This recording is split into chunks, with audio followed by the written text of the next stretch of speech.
Hey guys, it is Matt from Armstrong Gaming here. We are back again with Borderlands 2. Dun, dun, dun, dun, dun. Episode 8! Bitches, yeah! Alright, so, it's Matt. This is Armstrong Gaming. By now, if you follow the series, you know what's coming next. We know what's coming next.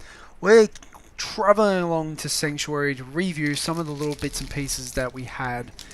At the end of the last episode, episode 7, we saw that little bits and pieces happen.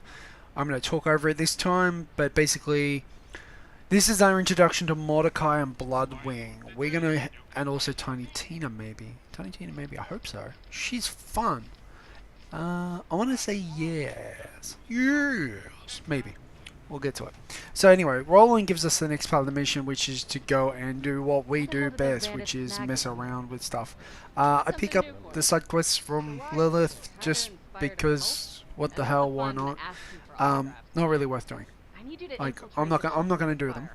I'll do it in my own free time, and we'll go from there. But generally, guys, just yeah, do it whenever. They're not really worth it. Actually, hang on, I end up doing them. What do I do it? I end up doing it because you can get a legendary shield out of that quest line. The legendary shield is level 35 and has like 8,000 shields. As you can see, I've got 14,000 at the moment. It's a huge downgrade. Wasted, well, about an hour and a half of my time. Not really worth it. That's why I'm saying don't do it. If you're like me, you're level 41, you've got a better shield already, ignore it. It's an annoying quest. There's lots of running around. You have to go back to one of the starting zones and run around there as well. I don't suggest doing it. Okay? So there's my 2 bits. But for the time being, we're going to listen to Roland do what he does best, which is talk and talk and talk. And I like to do it too. I guess I'm like Roland. Alright, so basically, we're going to go to the next bit. As you can see, it's titled "A Train to Catch," and this is the next storyline one. So the storylines are broken up into little episodes, just to try and keep it easier on you guys to watch and easier for me to upload. This one's going to be a pretty long one at 22 minutes, almost 23. So yeah, I'm going to talk here off a bit. I hope that's alright.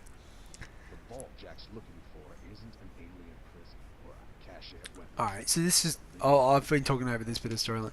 So what Jack's been doing, Jack has been pumping iridium into the key. Because the vault only opens once every 200 years. This is the second vault on Pandora. Go figure. Don't ask me why there's 2. I don't know, don't care. Anyway, so the point is, in the first one there was a terrifying monster and a little bit of loot. Not a lot. It's the end boss. So that's the end of the first game. In this one, we're expecting the same sort of thing. And they're saying, well, no, there's actually this thing called an Iridium Warrior. And it is powerful. And if you control the warrior, you pretty much control the universe because it is that powerful. So what we're trying to do is get the vault key off Jack. And we're about to learn where the vault key is. I'm not going to try and do too many spoilers in case you're reading the subtitles. So what we're going to do is we're going to go and head out to Tundra Express and wake up Roland Spy. Obviously the game is being a little bit, and we don't want to tell you who it is, yada yada yada. But it's Mordecai. So anyway, oh, I'm doing a respend. I forgot I did this.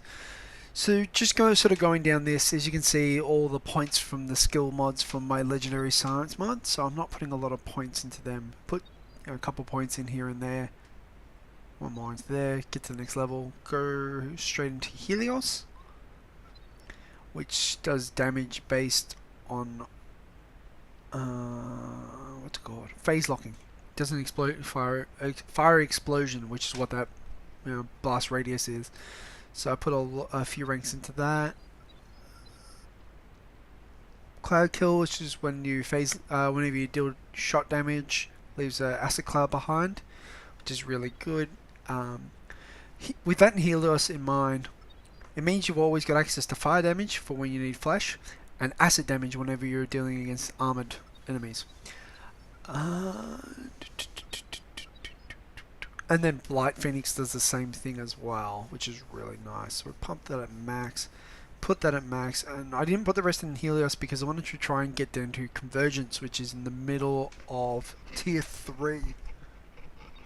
So you can see me just increasing with accelerate the bullets damage and speed. And here we are, got Convergence. Alright. So when I phase lock, all my enemies will be pulled into that point, and as they get pulled in, there'll be an explosion that's going out. So the idea is that you phase lock, everybody gets pulled in, you throw a grenade at that spot, so they take lots of damage all of a sudden. It's just a tactic me and my mate did when we were originally playing a Siren and Commando, because you pull everybody into the same spot, and you got the turret shooting them with its rockets, and it does a lot of damage all in one little go. Some pro driving there, and we're just going to head out here to Tundra Express. Through this zone, this zone doesn't allow vehicles, which is a little annoying, but you can understand why. Yeah, for those of you wondering what's going on with my hand and so forth, I haven't mentioned it in the last couple of videos. At the point of recording, we're halfway through October, and my cast will still be on for another 4 weeks, so mid-November.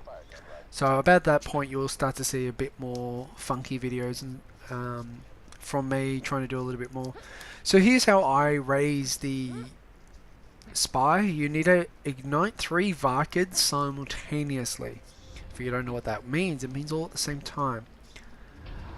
So what I do is I pull the Varkids into a nice little thing, stand next to a fire melon, grab them round, and then do that. I could also phase lock them because phase locking does fire damage, but it's best just use the fire melon. There's also these big giant flame tunnels that sort of put all the fire down onto the ground.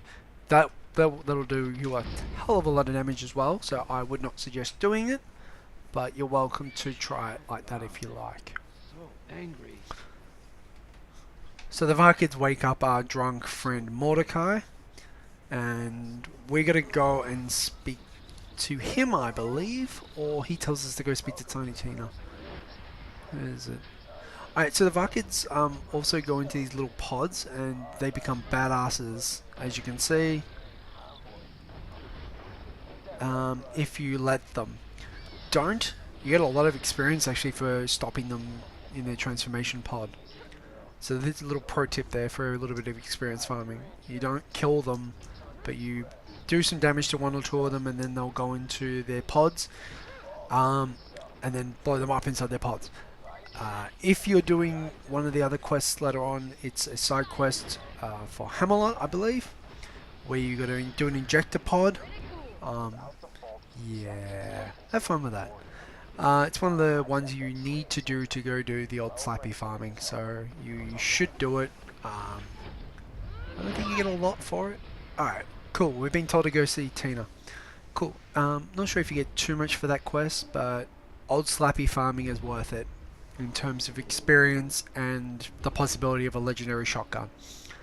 I haven't actually ever used the Striker, so I can't comment on its ability, but having a legendary at this point in the game would be handy.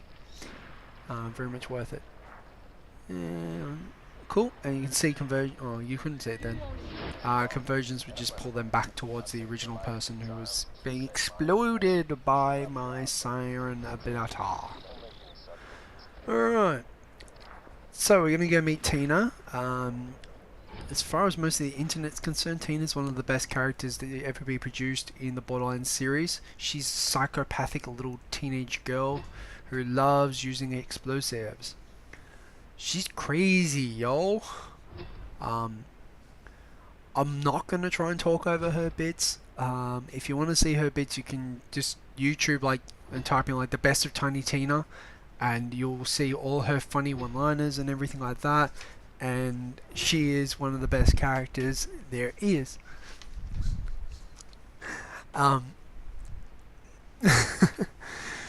She's a very enjoyable and fun to watch character. and I'm going to be devoting an entire series of Borderlands 2 to her DLC. She gets her own DLC called Assault on Dragon Keep. Tiny Tina's Assault on Dragon Keep. It's a D&D-esque DLC. I want to keep saying expansion, but they're not really expansion packs these days. They're just called DLC because they're downloadable content. Really, really worth it.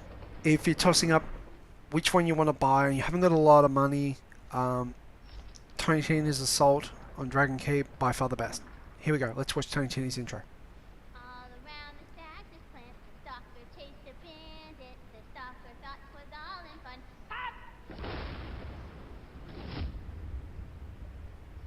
Goes the bandit. Oh, hi. Roland told me you were coming. I still owe him for all that, with General Rancid. So you gotta hijack a train, huh? Child's play. Let me introduce you to my... Alright, so that's our introduction to Tiny Tina.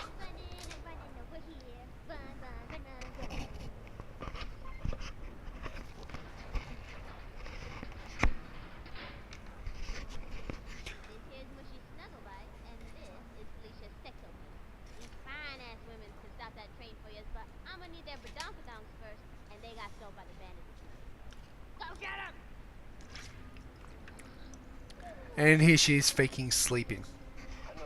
Alright. She's a little bit of a psychopath, but we love her. She's so fun. Alright, cool. So, we're going to run over to this zone. There's a respawn point like right out the front door, and I'm just going to do this as quickly as possible. Like, the idea is just, you know, bash it out. Get in there, get out. Just because, as you can see, it's a lot of running around in this zone. Like, I'm not a big fan of this zone for that one particular reason. Like, it's a big zone and you can't drive a car through. There's Varkids everywhere, with all of them possibly having a chance to go badass. It's, let's get the hell out of here. As you can see, there was a Varkid pod in the background. And the best way to do it is just to outrun them, like I am now. It's just like, yep, well, bugger this. I don't want the experience that badly. Excuse me. And as Tina says, I'm running over there. That's probably as good as my Tina impression gets. Alright, so hit the respawn point. There we go. And before they get the audio log, because, oh sorry, audio prompts, Tina says some stuff and then they prompt, and as you can see, I'm already halfway through getting the first one. If you run in and be all badass like, you can get the first one pretty easy, and then you go up these stairs here onto the launch pad over here, jump down this little section here, land on the top here, bounce down. You've got two and you haven't even fired off a shot yet. Now it's just all about getting out alive. Oh, there's a juggernaut. And down I go.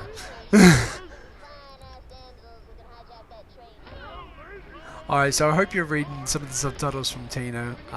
I can't really stop the audio from all the shooting and jazz, but yeah, it becomes a literal shitstorm of violence once you've picked them both up. And look, hell, if you go down, you're going to respawn out the front of the zone where you need to go. So, I'm going to lob off a couple grenades just for the, you know, whatevers. Take a buzzard on because, you know, it gives us like 500 experience. And then just get the hell out of here, eventually. Oh, another one. And you're worth a bit of experience. Let's kill you.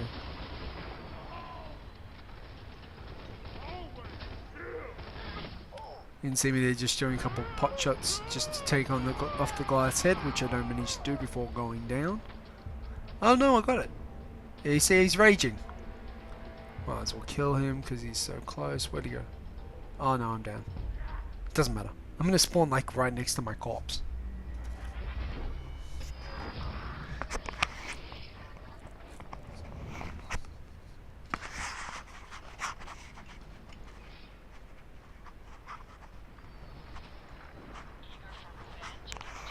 Just excuse me, I'm just having a bite to eat.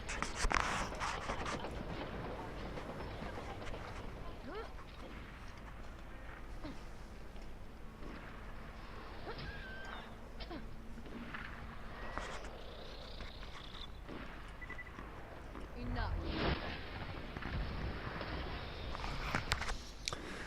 Yeah, so as I said before, this zone's a bit of running around and a bit of craziness, which is not fun.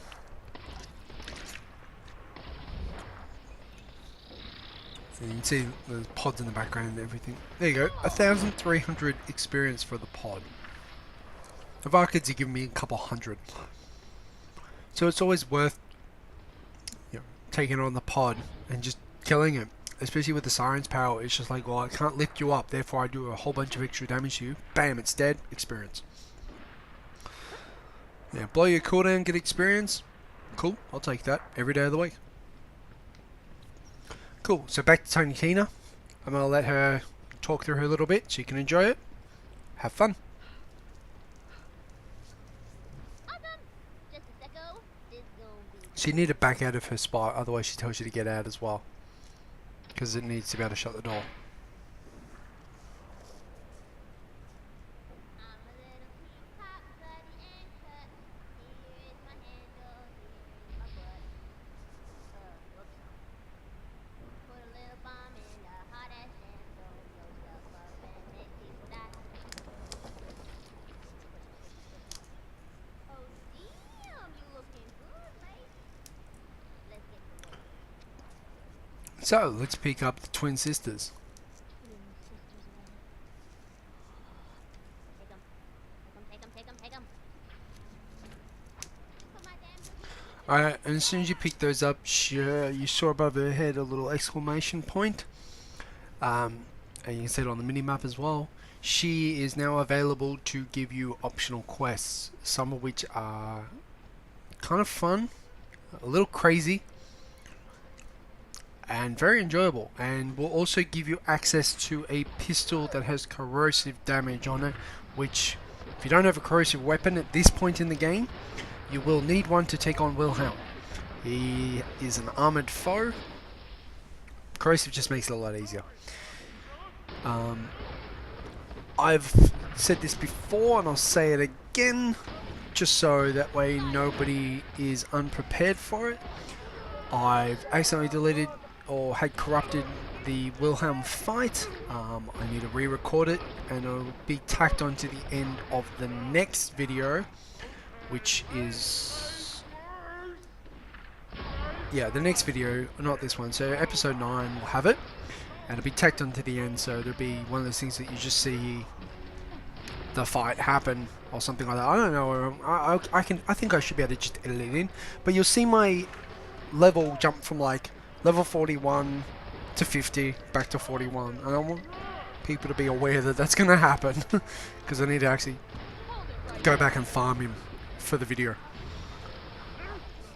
Alright, so running down the side here, you get to, oh, excuse me, a ladder at the back where you need to put the two damsels with their fine ass badonkadongs. So you put them there. Just poke their bells when you want me to set the explosives off. I gotta do it remotely. Cool, so she tells you to arm them. We hear the train. Son, I hear the train coming. Counting down. 10, 9. I got words.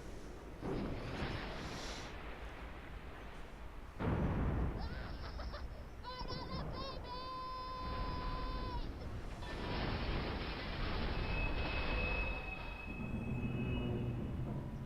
Well, that's one way to hijack a train. The Valky's still up on that ice shelf.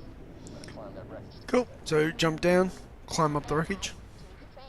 Oh, you'll go insane. What?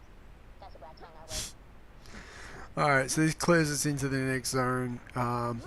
It's called End of the Line. Make sure you got your corrosive weapon out. You can see me switching to it. Load it up on the bullets, load up on health. This is going to be like your last chance to do all of that. So yeah, you're going to see me get up to Wilhelm, but obviously not fight him because I need to re-record it. Apologies in advance. As you can expect from Handsome Jack's foes, corrosive weapons are your way to go. As I said just before, if you do the Tony Tina optional quests, you can pick up a corrosive pistol there if you don't have a corrosive weapon already. Otherwise, you can use your golden loot keys and so forth. Oh, golden loot keys, that reminds me. They've continued to post them up. Randy Duval, I want to say. He's got a Twitter account. I can't remember his handle. I'll try and put it in the description if I remember. It was Randy Pritchard. Anyway, it doesn't matter.